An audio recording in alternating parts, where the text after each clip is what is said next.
Hello my friends, and welcome back once again to the good, the bad, and the ugly show.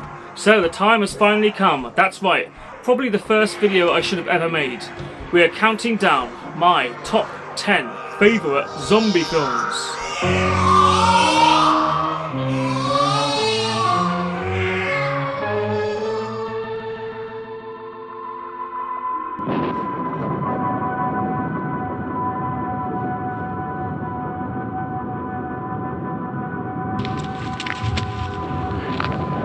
They're coming to get you, Barbara.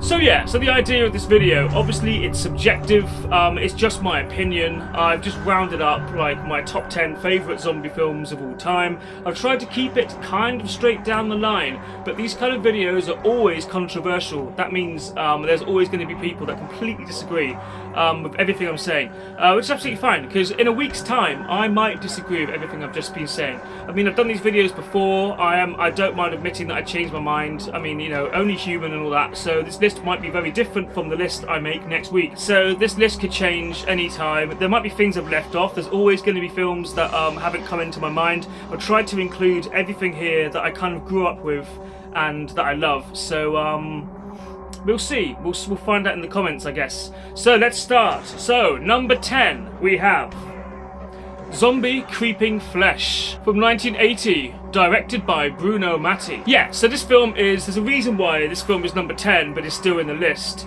It's completely fucking batshit crazy, really. So the word plagiarism, I mean, that gets thrown around a lot. I don't know. But you have a bunch of soldiers in this who look very much like the soldiers from Dawn of the Dead, and a zombie shootout at the beginning that kind of looks like the zombie shootout from Dawn of the Dead. Also, the music sounds very similar to Dawn of the Dead, and that's because it is. It's music by Goblin that they've just nicked. And did they ask for permission?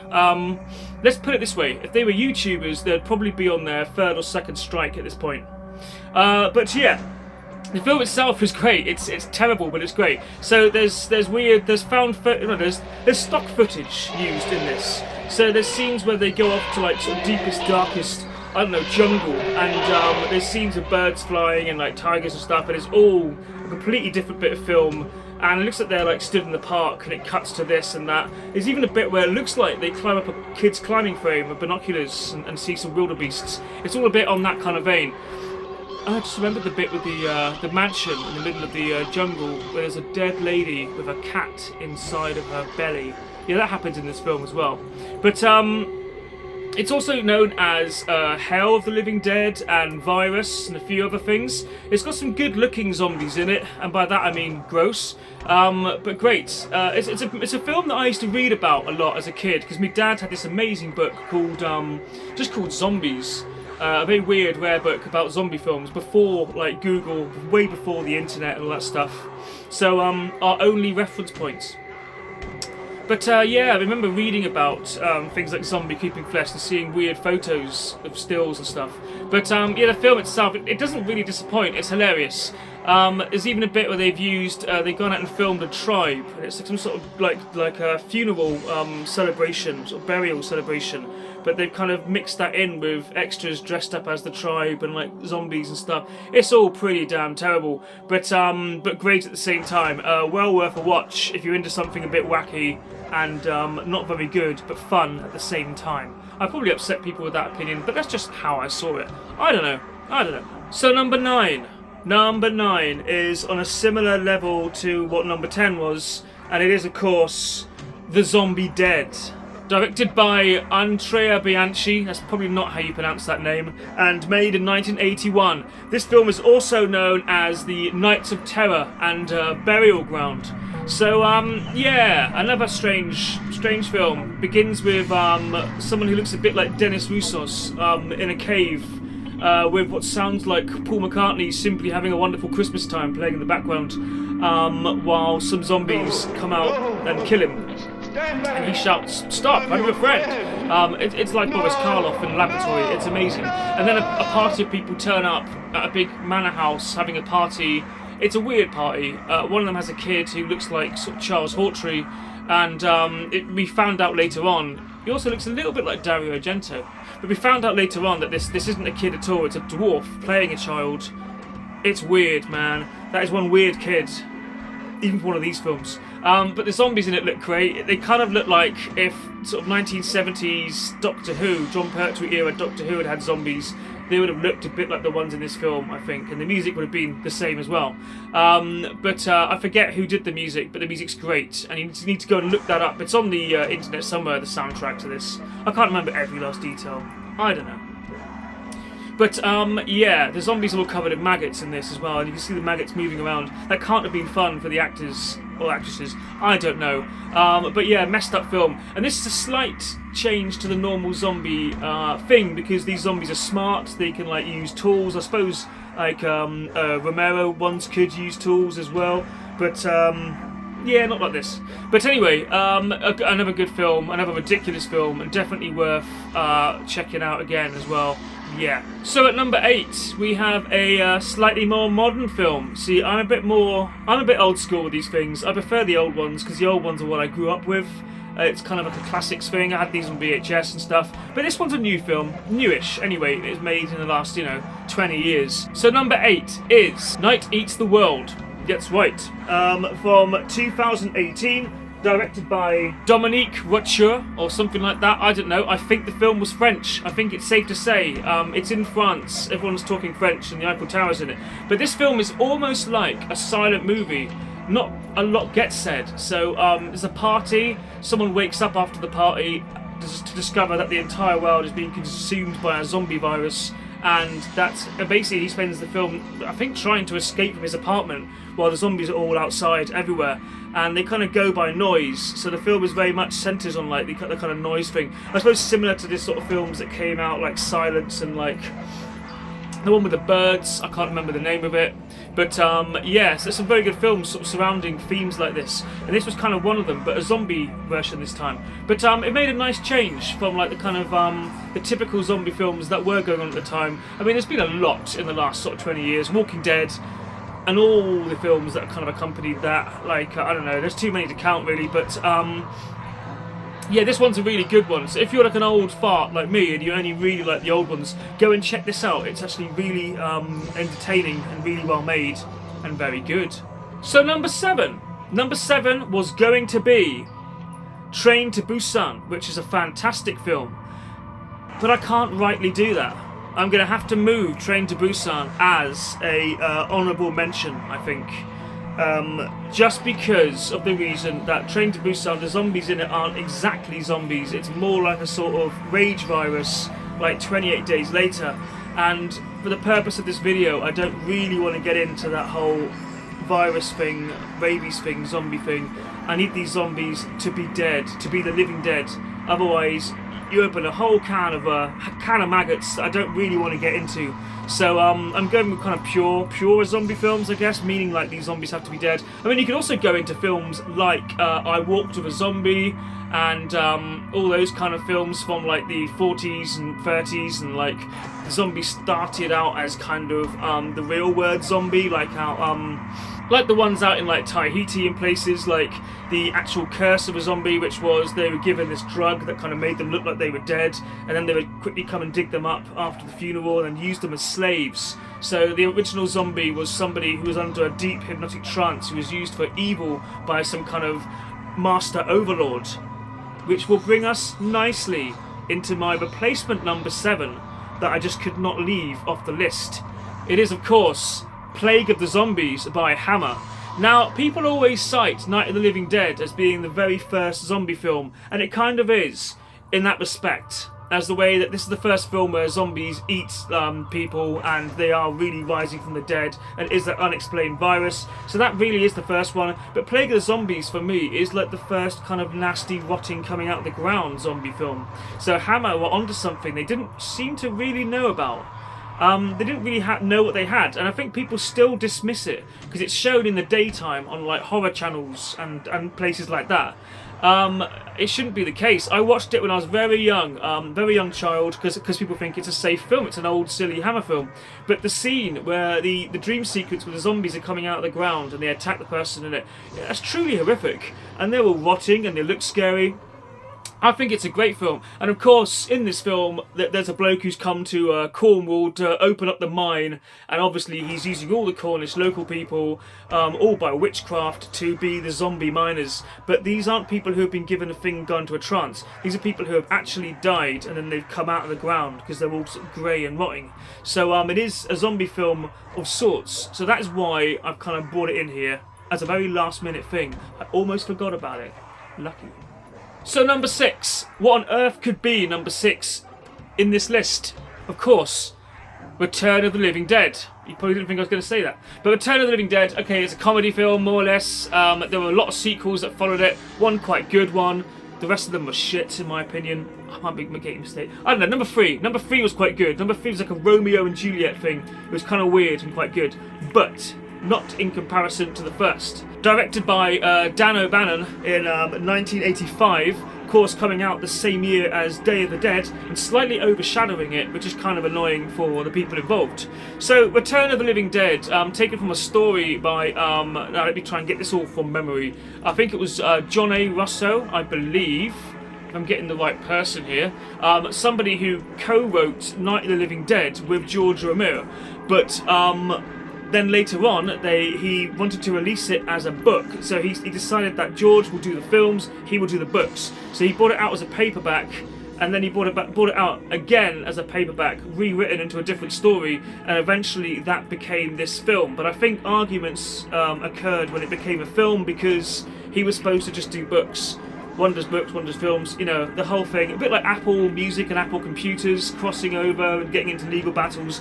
I think that's what happened here. But, so I don't think there's great love between the two directors. But it's good. It kind of like this film, so it goes from the idea that Night of the Living Dead was a film, but based on a real thing that happened. And the zombies, some of them are still in the building of where they are, in these containers. And of course, it's this thing called Troxine, I believe it was called. I haven't seen the film for a few years, I could be getting that wrong. Don't kill me in the comments. But yeah, it's basically a kind of like gas that wakes the dead up. Like an army weapon they were going to use in some way, and that's what the film consists of, really. They wake the dead by accident in a mortuary, and then they all come back and they have to, you know, it's a race against the dead. But a lot of punks versus zombies in this. The punks are really cool. They're sort of cruising around looking for a place to party, getting naked and dancing around. Lots of zombies. Cool fun times. And this is the one film where, like, they say brains. And what else we got in this? We got zombies talking. We got send more paramedics. You know. Send more cops. It worked in the movie. Well, it ain't working now. In the movie line. It's not a bad question, Bert. It's not a bad question, Bert. It's not a bad question, Bert. Fantastic scene and a good comedy as well. A real good black comedy, because it's a hell of a fucking film. Definitely, it's by no means like a throwaway thing at all. So definitely worth watching. Again, good stuff. At number 5, this could be higher in the list depending on which kind of mood I'm in. But this is a film that was notorious for me growing up. A film that I wasn't even allowed to watch until I was a fair bit older. I was at least, I think, maybe 11 years old before I could watch this film. So at number 5, it is of course Zombie Flesh Eaters, directed by Lucio Fulci, from 1979. So, or you might know it as Zombie 2 or Zombie, or there's a whole bunch of names for this film. There's lots. It's like Italian films. There's a whole bunch of names for it. The list goes on and on. I've done a few videos about Zombie Flesh Eaters before. And the sequels, which are something else, man. I won't even get into that. Go and watch my other videos on the sequels. They're ridiculous. But I love this film. So yeah. So when my dad showed me Night of the Living Dead, and I was quite young, and the other films, Plague of the Zombies and Living Dead of the Manchester Morgue, thinking that's fine, I can handle those. Bear in mind, Living Dead of the Manchester Morgue was heavily cut when it was on VHS in England back then. So I didn't really see anything too nasty with that. But Zombie Flesh Eaters, also cut. He thought was too scary. There's scenes in that which, you know, you can't show children, really. And rightly so. The zombies walking around with a sort of worm in his eye, and the throat ripping out, and even the spike, even the eyeball spike, notorious scene, still quite grim, even when it only just touches the eyelid. I had no idea what was going to happen. When I saw the strong uncut version, I'm like, fucking hell, man, it's even a bit too far, really. Yeah, but you know, we had to wait years and years before seeing that, because it had already been banned as a video nasty by the time I was a child.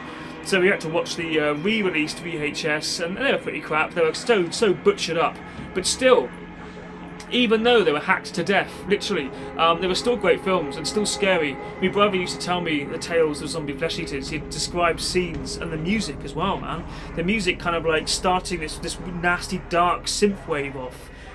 Fabio Frizzi was just fantastic. His soundtrack has been described as like a moog washed up on a desert island full of maggots. You know, it's got like, it's an amazing thing. It's just I've listened to it on train journeys and still loved it. So yeah, that's how messed up I am. But yeah, no, it's great. It's a fantastic. I can't praise Zombie Flesh Eaters enough. It's a great film. If you haven't seen it, by all means, go and watch it. So that brings us to number 4. Now, what could possibly be number 4? The only thing in the world. It is, of course, Day of the Dead from 1985, directed by George A. Romero, who we spoke of earlier on. So Day of the Dead was a fantastic film. The more you watch it, it's one of those things. So if I grew up watching the other 3 films, no, the other 2 films, I didn't like. I thought Day of the Dead was my least favourite. But as I grow older, it's like it really grows on you. Like I think watching it as a kid, it's a bit lost, a bit wasted. But I don't know. There's something eerie about this film. It's so claustrophobic. I can't even say that word. So claustrophobic. It's you're trapped in an underground bunker with some really angry, really wound tight people. A doctor who's obviously going mad, and a bunch of Marines all stuck in the same place together, and they're all losing it in a different way than another. And they're trying to keep the zombies out by controlling them, and it's just doom. Like, you know, the world's kind of closing in on them, and you know what's coming at the end. The ending is going to be no surprise. But watching these characters trying to live together and work through all this is absolutely amazing. And it's a horrible film, and it's some really good imagery in it as well. Like the beginning sequence is the only time you really get out of that environment. And then you're straight in there, and it's fantastic. It's worth watching. And the soundtrack by John Harrison, who also made the soundtrack to Creepshow, did a very good job as well. It also makes it kind of claustrophobic, like kind of makes it eerie by the fact it's all simple kind of keyboards, and I don't know. There's something great about it. I'm not sure what that is. Maybe the characters, maybe the way it's made, but fantastic. And when it came out, apparently people thought that Return of the Living Dead and this film were like the same film, and people mixed them up, and that's why people went to see that more or something. This is something I've heard. But there was confusion over this, because you bring 2 zombie films out at the same time that are both kind of sequels to Night of the Living Dead. It's probably a bad idea. Someone's going to suffer, and I think Day of the Dead suffered from the experience. But it doesn't do any more. People love it, and rightly so. You know, that's another one. Go and watch it. So now we're moving on to number 3, the third position. As I say, just my opinion on these films. Not everyone else has the same opinion. Please comment and tell me like your list. Tell me what your top 10 are. Number 3 is, of course, The Living Dead at the Manchester Morgue. Directed by George Grow. I can't ever pronounce his name. Was it Jorg? I don't know. But a great director anyway. If you get confused by my pronunciations or mispronunciations of any of this stuff, obviously just go and Google it and you'll find out the real answer there. You know, I can't talk very well. This is a problem I got. Brought out in 1974. This was a brilliant film. I can't say enough good things about this. Obviously, I'm wearing the bloody t-shirt for a start. Yeah, it's fun. Even my dad has a credit in the Anchor Bay release. Contains a book which has accredited to my dad for he gave them the stills and front of house stills and stuff used for the book for the DVD, which is kind of cool in itself. So my name's in there somewhere. But it's a fantastic film. I first saw it when I was quite young. My dad brought home a copy of it from the car boot sale. Big old box video. I have the video still. It's amazing. This is what the cover looks like for that. Yeah, it was great. Still brings back amazing kind of sense of nostalgia looking at that.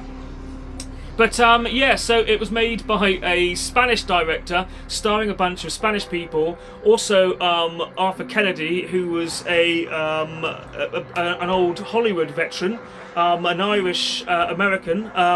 You also have the main star of it, whose name absolutely escapes me, making this video, which I haven't written it down, so that's a good start. Here he is. And he was also in Oasis of Fear and a few other great films. Ray Lovelock. That's it. I'm not going mad. Is that the name? Is that the name?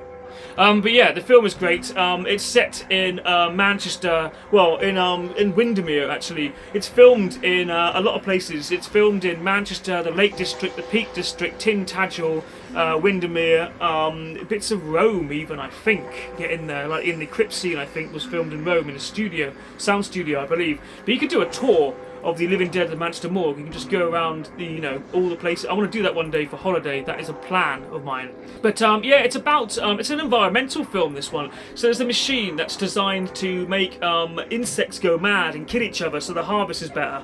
And this thing obviously sends out the radiation waves that wake up the dead. It's a great thing.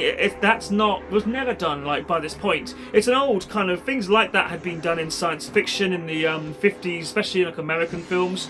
But this is a whole new kind of thing. It's like taking Night of the Living Dead and rolling with it in a different kind of way. Obviously, I guess this was dismissed as a Night of the Living Dead knockoff when it came out, because this was 1974. There hadn't really been any zombie films before that. I don't think so anyway. Maybe one or two, I don't know. But this is a great film. It doesn't get enough praise, and also it's heavily dubbed, because apparently it was always going to be that way. So obviously Arthur Kennedy was talking in his natural voice.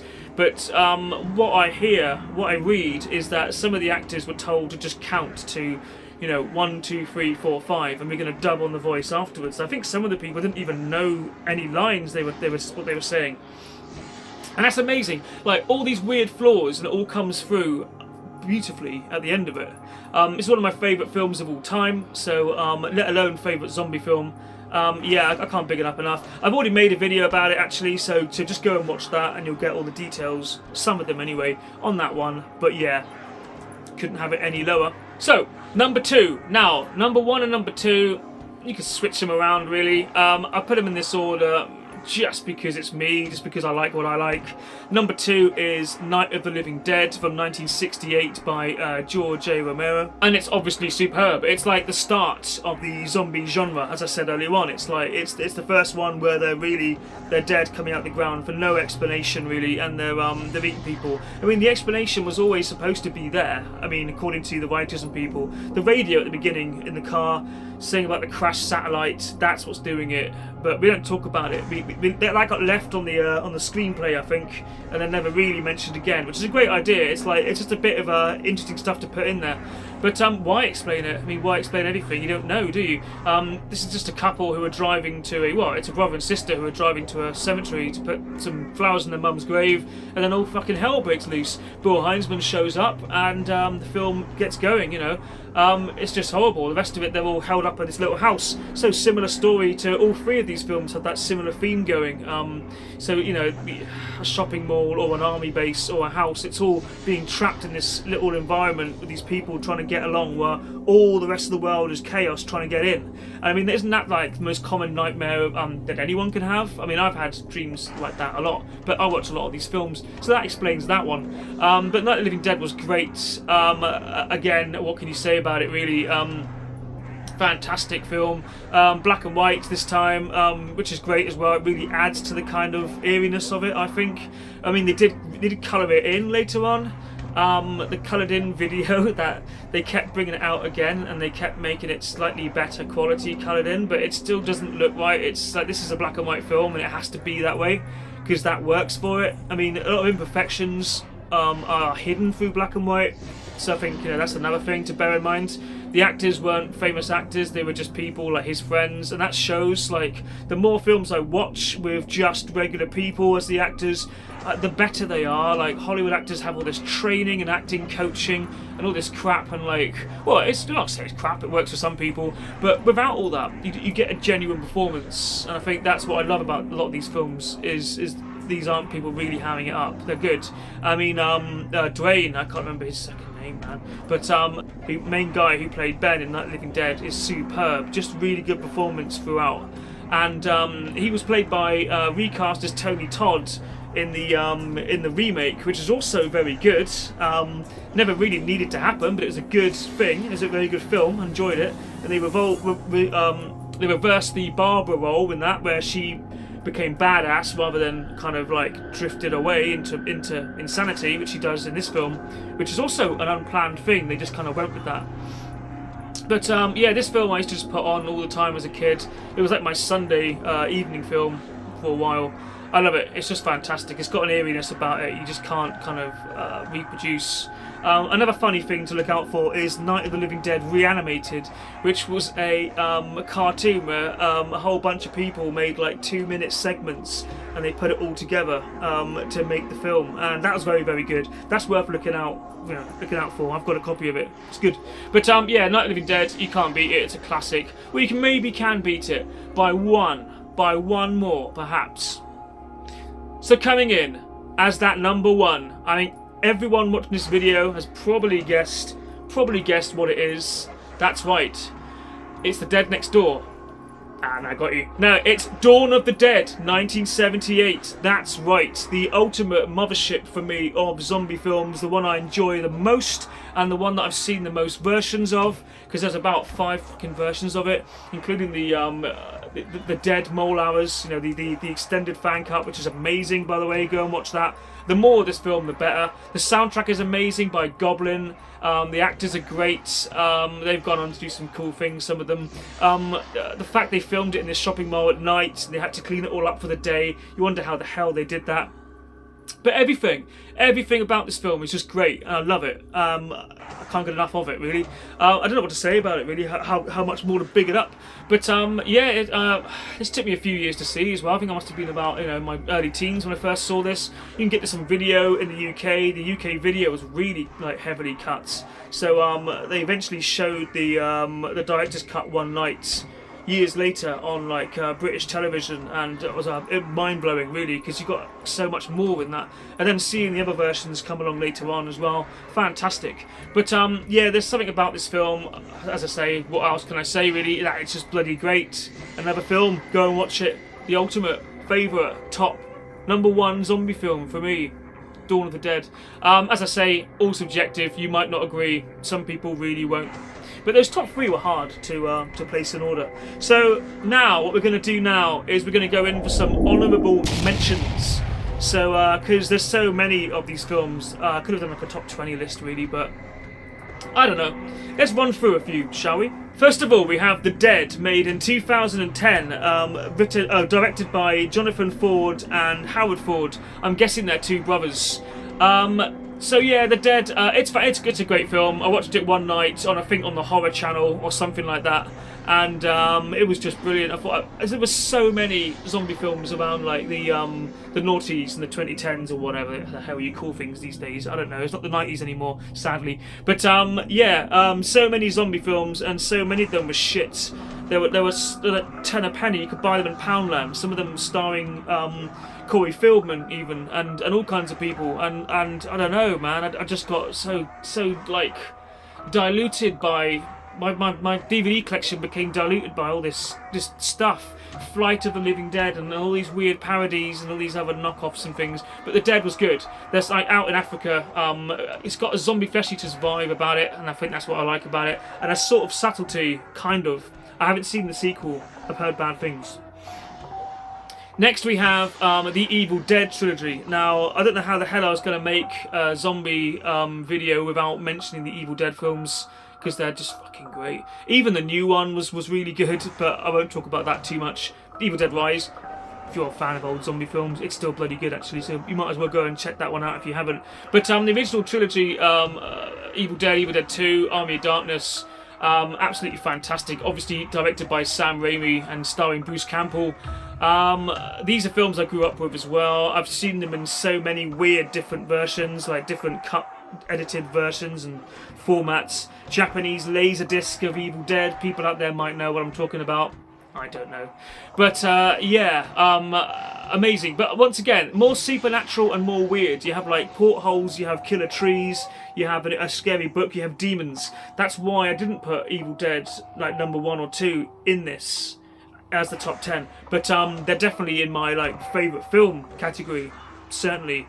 Next we have Reanimator from 1985, directed by Stuart Gordon. So Reanimator is another fantastic film. Once again, it's using like a weird serum, and they're not exactly zombies because you can put the serum in different things. So you can sew bat wings to a head and have a head flying around with bat wings, or sew an arm and a leg together and that'll move around. You can do all kinds of weird shit. It all comes from the twisted mind of H.P. Lovecraft. These were like little mini, what you would kind of call them, comic books now, but they weren't called comics back then. They were called Vinaigrette. No, I don't bloody know. They were called something else. They were little books, and it was called Herbert West, The Adventures of Herbert West, and he's the guy who reanimates. But the other films are really good as well, like Bride of the Reanimator and the one set in prison, I think called Beyond Reanimator, were really fun as well. So yeah, they're a great bunch of films as well. The first one particularly is very, very good. I can think of one scene, but I won't go into that. And now we have, which could have been in the list somewhere if I had another room. If there was like a 8.5 or something, or 7 3/4, I don't know. But Children Shouldn't Play with Dead Things. Directed by Bob Clark from 1972. That would have definitely gone in somewhere on the list because it's a great film. It's overlooked basically. Filmed on a weird little island somewhere in America. Was it somewhere like near Staten Island or somewhere? I don't know. I think I've got a feeling I might be getting muddled up there. I don't know. But a great director. He makes kind of weird B movies, but he does them well. This is a bunch of like kind of prick student actors who go off this little party, and they bring a corpse and they want to party with the corpse and do funny things with it. A bit like that film with the two blokes have that corpse in the art. What's that called again? I can't bloody remember. But I digress. But they're partying with this corpse and they think it's really funny, and then the corpse wakes up, and so do all these other zombies on the island, and like they're stuck in the house and they brought this shit down on themselves, and now they've got to deal with it. And I absolutely love it. I think it's so like inspirational of Evil Dead and films like that. Yeah, it's just great.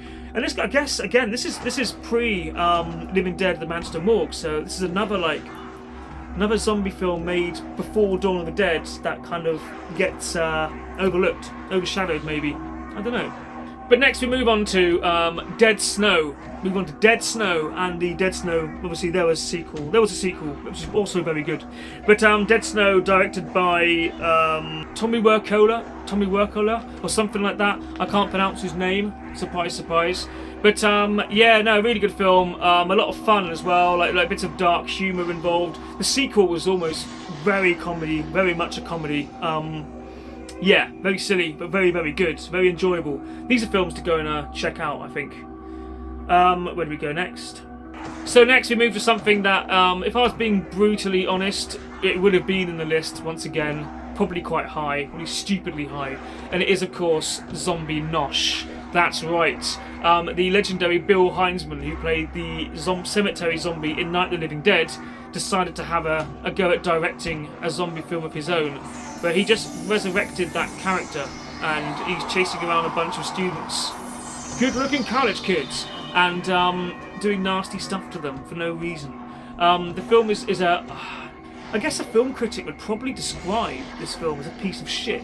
Where are your costumes? You look like shit. But I absolutely love it. And the soundtrack is horrible. It's all wonky and weird, like the tape went wrong or something. But I love that as well. And I will happily play it to people and upset them. I think the film's great. It's great because it's bad, if that makes sense. There's another cameo from Night of the Living Dead in there as well at the end. It's one of the people shooting them all. It's just a bunch of old people who are in a great film who can't really, and never did anything else, you can't really let it go, I think. I might be being a bit harsh there, I don't know, but it's the same sort of team that are responsible for the 30th anniversary edition of Night of the Living Dead, where they filmed new scenes with Bill Heinzman playing the same zombie, and that, if you've seen that, then you know what I'm talking about. Jesus fucking Christ. But yeah. Anyway, I love this film, and it's not called Zombie Nosh. It was named that by the owner of Vipco Video. It's actually called Flesh Eater, which is a kind of classier name, really. But Zombie Nosh, because Nosh means something else in certain parts of the world. I'll just leave that there. So now, yeah, so we're getting through this list, but I'm not going to name every single zombie film of all time. These are just the films that are on my kind of like radar. So we talked about Train to Busan earlier on, so that was going to be on the list, replacing something else, but that's fine. We've done that, I think. Actually, yeah, let's do that a bit more. Train to Busan was really, really, really good. Real nasty film with an amazing ending. Heartfelt, in fact, even. If you don't cry at the end of that film, then you're not human. You could be a zombie. So next we'll move on to Cemetery Man. That's right. I can't remember I couldn't even pronounce the original title of that, so I'm not going to bother. But that was directed by Michel Suavi or something like that. I don't bloody know, I can't pronounce it. But it's a great film, but again, it's very, very strange and too surrealist to be one of the standard zombie films. This bloke kind of guards the cemetery to stop the dead from coming out of their graves and wandering off. That's kind of the gist of it, which is a very weird idea. But yeah, I mean, you could also mention Phantasm. There's another slight kind of thing like that, but not really zombie enough to get in the zombie video. What have we got next? We've got Lucio Fulci's Gates of Hell trilogy. So any of these three films could have also been on the list. So we have House by the Cemetery, The Beyond, and City of the Living Dead. These are all fantastic films, great zombie films, really fucking weird in places, but really entertaining. The Beyond's got this hellish ending to it.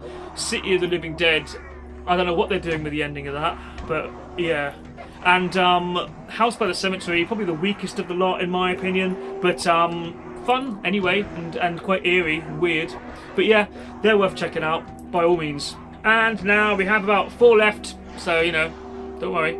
But we're moving on now to Nightmare City, directed in 1980 by Umberto Lenzi. That's right, this film's fucking batshit crazy. The zombies in this seem to know perfectly well what they're doing, and I don't even know if it's zombies really. It's like a plane goes through a radiation cloud and it lands, and these fuckers get off it and run amok, just hacking people up. And then they get up and do the same. It's kind of like a weird. It's like Dawn of the Dead on cocaine. I don't know. Fucking crazy film, man, but worth checking out.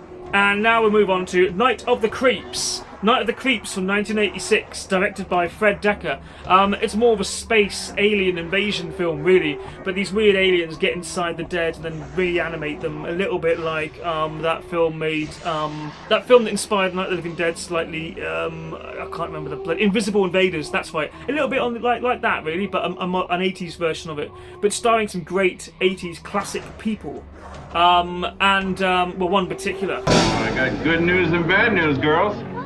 The good news is your dates are here. What's the bad news? They're dead. And yeah, it's a good film. It's a fun film, fun watch, good stuff.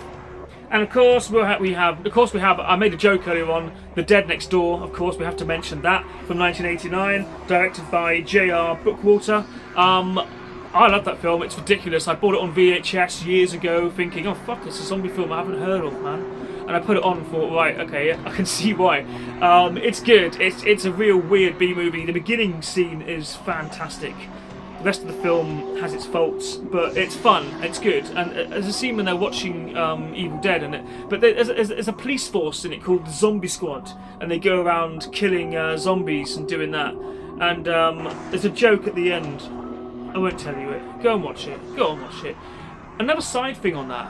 I remember getting that video as a kid and running upstairs with it, and my mum shouted, "What are you doing now?" And I said, "Well, we're going to go upstairs and watch The Dead Next Door."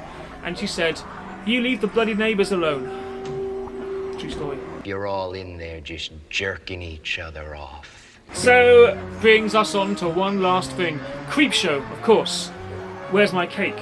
Creepshow from 1981, 82, so anyone I haven't written down. But Creepshow, amazing. George A. Romero and Stephen King. Yeah, I mean, that spawned Creepshow 2, and we don't talk about Creepshow 3. We do talk about the series which has come out recently, which is fantastic. I'm enjoying that. But mainly the zombie scene in that is great. The Where's My Cake Father's Day segment, just fantastic. Oh, not to mention the How Long Can You Hold Your Breath with Leslie Nielsen and Ted Danzig. Fucking amazing scene, that one. That's one of the best zombie bits up there as well. So, okay, so that is all of it. That is my my zombie list and some honourable mentions. There's probably films I haven't thought about that aren't on there, but I haven't got that much time. No one has, really, have they? You know. So there we go. That was another video brought to you by the Good, the Bad, and the Ugly Show. And this amazing background music you've heard as well is very kindly allowed by 400 Lonely Things. That's right, so go and look them up as well. So, yeah, please like, subscribe, and share, and all that stuff. Subscribing is free. You simply hit the button there, the thingy, and the thing kicks the thing, and that explodes. So, yeah, thank you for watching. Please like, share, and subscribe to The Good, the Bad, and the Ugly Show. Because there's no room left in hell.